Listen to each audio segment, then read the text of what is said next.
you tell us what Cloud 7 really means? And why is that your group name?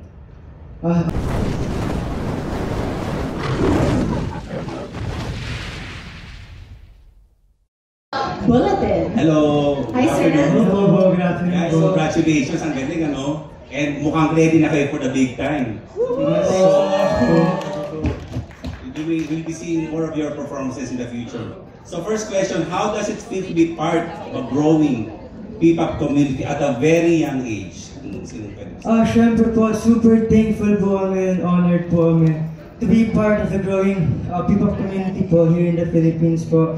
And it's all thanks po sa Sparkle GMA po and sa mga tao pong behind sa amin tumutulong. So, super thankful po kami sa mga opportunities po na nabibigay po sa amin. We feel very proud po knowing na kahit mga bata pa rin po kami, parang nagkakaroon po kami ng motivation para pakita sa kanila na kaya po namin makapagsabaw. Yes po. Yes. Second question, how would you describe your music style and what makes it uniquely Cloud 7? Siguro po yung music style po namin, I would say na upbeat po siya and uplifting and very inspiring po siya, and yung kaiba naman po namin is wala pa po, I think na ganitong age na ganito na po yung music style. So yun po yung very motivating music natin. Yes po. Congratulations again. Thank you! Thank you. Tama yung sinabi ni Sir. Talagang on the way na kayo to stardom, and I'm glad to hear your music style enter the P-pop scene. Let's have more questions. This one coming from Sandy Kagurangan of Random Republica. Hi, hello, good afternoon. Here po. Hello po! Hello. So, my first question is, can you... So yung Cloud 7 po kasi, it was inspired po from Cloud 9. So Cloud 9 po kasi, di ba, pag sinasabi po yun, it's about happiness, nag-enjoy lang po, Uplifting. Very uplifting po, very light lang, gano'n. And yun po yung gusto namin maramdaman po ng mga nanonood po sa amin, nakakita po sa amin, na nagpe-perform gano'n. And instead po of Cloud 9, dahil 7 members po kami, ginawa po namin Cloud 7. And actually, tinatawag po rin po namin yung mga fans po namin na Rainbows po. Kasi po, pag kami Clouds po, there's always a rainbow rin. Tapos, yung rainbows po na colors is nire-represent po each and every one po sa amin. I'm green, Egypt's red, Kairos I'm blue, blue po. yes, orange po ako. Ganun po. So, yeah. Okay, so next question po, how does it feel to be the youngest P-pop group? Siyempre po, ano po kami, very proud po kami, very masaya po kami kasi yun nga po, at this age, at a very young age po, nagkakaroon po kami ng moment para i-showcase po yung mga talents namin, para mapakita po namin yung mga kaya namin gawin. Marami po kaming mapapasaya na tao, ganun po. And ayun po, gusto po namin ipakita sa mga tao na we can sing, we can dance, we can show our talents po, we can go, we can... Yes, we can go! Yun po. Last question na lang, can you tell us about your newest single? Bara Bara, yung newest single, grabe, napakatagal na po namin prepare tong song na to. It's actually about being proud of something you're good at. It's showing off your skills at something you're good at. Kasi syempre pag napakagaling mo sa isang bagay, ibig sabihin hindi mo to binara-bara. So tulad namin, gusto namin sabihin sa mga tao, sa mga rainbows, sa mga nanonood na dapat yung mga tinatago nyong kagalingan ng mga skills nyo, dapat hindi nyo tinatago and dapat nilalabas nyo. Kasi syempre, magaling kayo dyan, hindi nyo binara-bara yan. So yun po yung gusto namin ilabas na message sa newest single po namin. Thank you. Thank you, Sandy. Ayan, very uplifting talaga yung music nila. Bara-bara. Very different. Kasi syempre sanay tayo mga P-pop groups, mga astig, di ba? But this one, very motivational. But let's hear more of their answers because we're getting the ball rolling. Let's hear it from Diane of Regional TV. Hi. Hello. What message or emotion do you want your fans to feel when they listen to your songs? Ang gusto po namin na ma-feel nila is ma-inspire po sila, motivate po sila sa mga songs din po namin, and samahan po nila kami sa journey po namin. Kaya ayun po, tara na, samahan niyo po kami. Yes. Sasama ka ba, Miss Diane? Of course. Yes. Cloud 7 always sa RTV. Yes. Yes. Okay. upcoming releases or collaborations soon? Yes po, marami po kaming songs na release, more shows, more collaborations. So yes po, you can expect many more events from Cloud7 to come po. Okay, thank you and good luck. Thank you po. So we can stay tuned with updates sa Sparkle and sa Cloud7 pages nyo, no? Para malaman nila kung ano yung mga collabs and releases na upcoming. But now, we also have more questions. This one is from Pep. So let's have a rep from Pep. Hello, Cloud7. Hello. Congratulations. So can you share with us your most memorable moment during preparation for your launch? This is kind of funny po. Sobrang dami po kasi. Siguro, pero para saan po, pinaka-favorite po talaga namin was yung sinunod po namin Up the Way po. Yes. Up the Way. Talagang lumaki pa yung bonding talaga namin doon.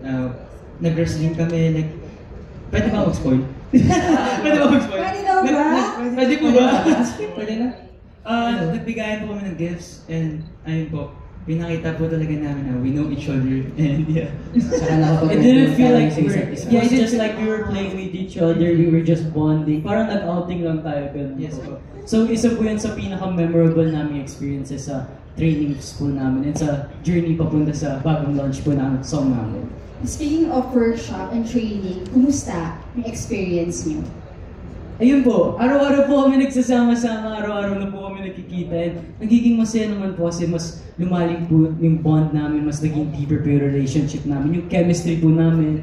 Tsaka po, pagka may training po kami, super excited po kami pumunta kasi po, marami po talaga kami natututunan from our coaches po ay mga people behind po sa amin yung Sparkle po na pinaprovide po nila mga coaches. Super dami po namin natututunan.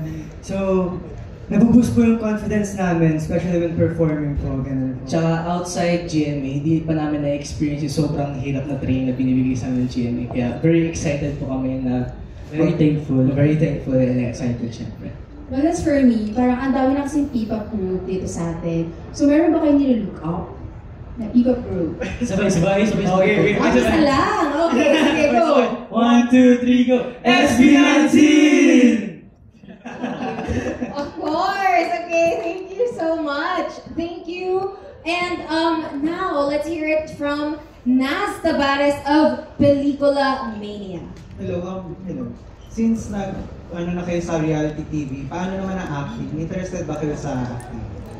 Well, actually po, kami po, dahil nag-casyon na rin po ako, nag-appear na rin po ako sa show called po ng araw. So, napag-usapan rin po namin, napag-desisyonan po namin na willing po talaga kami, and excited po kami na to explore other things po other than singing and dancing po. Super open po yung door namin dahil yun, nasa group nga po, gusto po namin talaga mag-explore and then super happy po kami dahil pinaprovide po kami ng GMA Sparkle po ng acting workshop until now po. So yun, very excited po kami and open door nga po. And given the chance po na mag-acting po kami, siguro kapag ako po mag-acting, mga related to singing and dancing, sa'yo ba, Fian? Ako, feel ko mga batang riles. Kasi Batang bilis ba? Ano naman ang para sa pwede na nga po.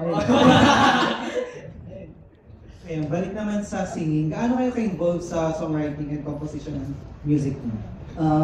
What we contribute po sa paggagawa po ng kanta po namin is that we gave ideas po. And syempre, hindi lang po kami nagbibigay ng ideas individually. Nagka-collaborate din po kami ng mga members namin. Sama-sama po kami nagbibigay ng ideas kung ano ba yung gusto niyo mga kanta, vibe, Kung anong pwedeng part dito, sino pwedeng kumanta nitong part na to, yes po. Tsaka lalagyan ng ad-lib, ganun. Binibase po namin siya sa inspiration po namin about our dreams. Kasi back then and right until now, big dreamers pa rin po kami kasi we want to explore around the world pa since bata pa po kami. And yeah, binibase na lang po namin doon sa gusto po namin gawin experiences po. Thank you. Thank you po. Thank you, Naz. Okay, since meron pa kayong gustong, syempre, gawin at your young age, I'm sure marami pong gustong marinig yung press from you guys. So let's also hear it from Lion Here TV. Hello po, good afternoon po, Cloud. Hello. We see a lot of P-pop artists debuting every year. What do you think makes you stand out aside from the fact that you're the youngest?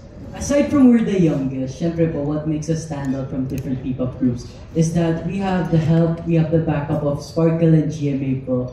Tumutulong po sila sa amin, ginaguide po kami ng maayos para po unti-unti po kami maging one of the best and syempre, para unti-unti pong maabot yung mga pangarap po namin. So, I think yun po yung meron kami na wala po yung ibang P-pop groups din po. Yun lang po. Thank you po. Thank you po! So I think ang magandang question din kasi I watched you guys nung na-launch kayo the first time sa Sign for Stardom. And how long have you known each other? And do you feel like, parang since bata nga kayo when you enter GMA, parang do you feel like you're growing not just in age but in talents then with the network?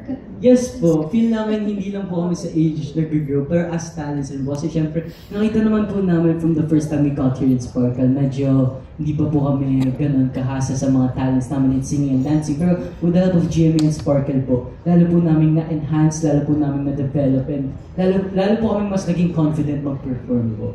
And I think it's a good thing, no, na dito na kayo nagbibinata sa GMA, right? Okay, now let's have Alan Sancon naman of Stars Photog. Hi, Kakao. Hello! Congratulations, I like your music. Thank you. Especially yung Tara Na. Yeah, ang ganda ng music na yan. Pero why did you choose Tara Na para dito sa launching ninyo ngayon? It's because we made a lot of memories through that song since yun po yung first aka debut song po namin. And doon po kami nakilala sa song na yan. Tuwing may dumadaan po na tao sa amin, sabihin sa kanila, kayo ba yung Cloud 7? My dreams are waking up. Tapos tuwing naririnig po nila yung song Tara na re-remind po yung Rainbows na I miss Cloud 7. Kaya parang yung Tara Na po, sinisimbolize na po yung name po namin as Cloud 7. Tsaka, naging special na po yung song na yun sa amin. Tsaka yun rin po yung nag-remind sa amin na basta sama-sama po kami kahit ayaw po nang gawin lahat ng gusto po Hardships.